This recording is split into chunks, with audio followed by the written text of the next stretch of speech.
कलश के ऊपर आम के पत्ते क्यों लगाए जाते हैं? कलश के ऊपर नरियल क्यों रखा जाता है? कलश के ऊपर 9 बार मोली क्यों बांधी जाती है? मोली मतलब अच्छा नाड़ा, 9 बार क्यों लपेटा जाता है नरियल के ऊपर, कलश के ऊपर जब रखते हैं?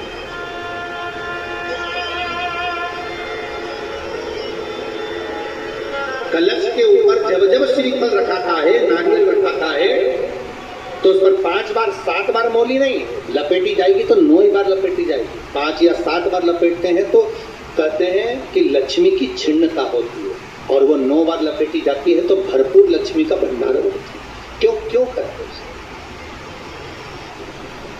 भगवान कुंभ का निर्माण कर रहे हैं, भगवान कलश का निर्माण कर रहे हैं, और भगवान स्वयं ब्रह्मदेव कर रहे हैं कि आप ऐसा निर्माण कर दो जिसमें 33 कोटि देवता स्वतः विराजमान हो जाए। तो भगवान उस कलश का निर्माण कर दिए। अब कलश का निर्माण करा तो स्वयं भगवान ब्रह्मदेव बोले, प्रभु इस कलश के अंदर मेरा स्थान कहाँ? मेरा स्थान कहाँ?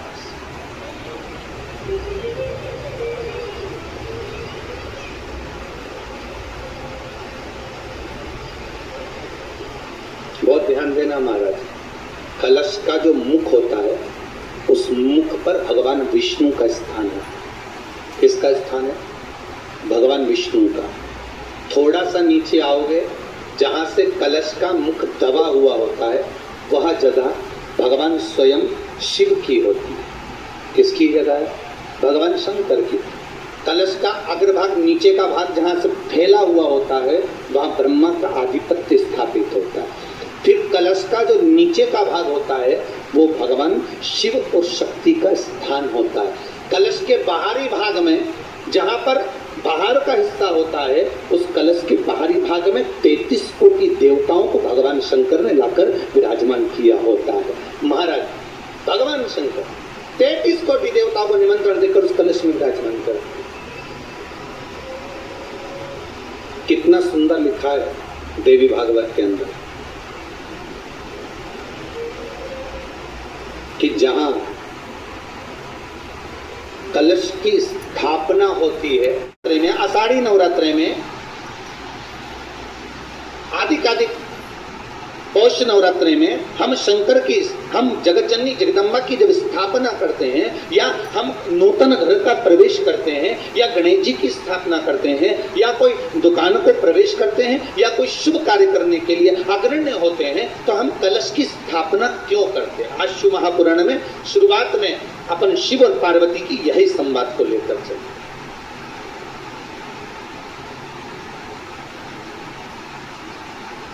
आखिर कलश में ऐसा क्या है?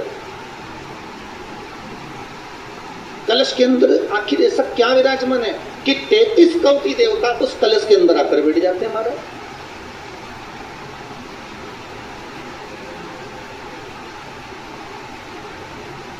आप कोई यज्ञ करने जा रहे हो, आप कोई पोथी पुराण करने जा रहे हो, आप कोई अच्छा कार्य करने जा रहे हो, तो ब्राह्मण देवता कह देते कलश स्थापना होगी, कलश की शोभा यात्रा निकलेगी, कलश यात्रा निकलेगी, कलश विराजमान होगा।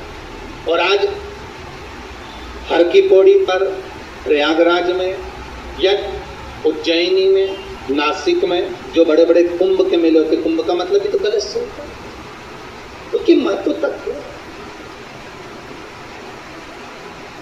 उस कुंभ की, उस घड़े की महत्वता कहां से प्रकट है? शिव महापुराण की कथा कहती है महाराज, भगवान ओघड़दानी शंकर स्वयं आद्यशक्ति जगदम्बा से कहते हैं कि जगदम्बा तू क्या चाहती है बोल। तो जगत जननी जगदम्बा कहती है कि जहां मैं हूं वहां शंकर है, ये आपने कह दिया, पर जहां शंकर है वहां पार्वती का होना जरूरी है। उसके लिए सिद्ध करने के लिए एक स्थान ऐसा बनाया जाए जहां पर शंकर विराजमान है और शंकर के साथ पार्वती विराजमान है। तो शिव जी ने कहा पार्वती उसके लिए मैं तुझे एक सुंदर कलश का निर्माण कर दूंगा। दुनिया का रचनाकार, दुनिया की रचना करने वाले महाराज, संपूर्ण ब्रह्मांड की रचना करने वाले, जिनको भगवान शिव ने स्वयं ब्रह्मदेव से कहा है कि ब्रह्मा जी तुम सृष्टि खंड को आगे बढ़ाइए, सृष्टि की रचना करिए। और आज ही के दिन, यही चैत्रीय प्रतिपदा के दिन